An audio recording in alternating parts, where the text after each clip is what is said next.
તો હાલો મિત્રો નમસ્કાર। તો આજે આપણે બાજરીમાં આપણે વરસાદની ખેસ છે, તો આજે આપણે પિયત આપવાનું શરૂ કરી દીધું છે અને આપ જોઈ શકો છો બાજરી આપણે સંપૂર્ણ ગાય આધારિત બાજરી અને પિયત આપવાનું શરૂ કરી દીધું છે અને બાજરીમાં નિંગલ આવવાનું પણ શરૂ થઈ ગયું છે।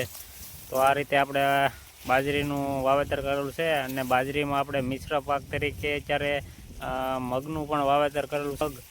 તો આ રીતના દેશી મગ પણ ખૂબ સારા આપ જોઈ શકો છો, કોઈ રોગની જીવાતની પણ આ રીતે આપણે મગનું વાવેતર કરેલું છે અને આ દેશી મગ આપણે 120 દિવસ આજુબાજુમાં પાકે, કેમ કે આને બાજરી લીધા પછી વહેલા હાલે અને પછી આને ફૂલ અને શીંગું બેહવાનું શરૂ થાય। તો આ રીતે આપણે બાજરીનું વાવેતર કરેલું છે મિશ્ર પાક તરીકે મગ, અને મગ નાખવાનું મિશ્ર પાક તરીકે એટલા માટે કે બાજરીના છોડને નાઇટ્રોજન આપે અને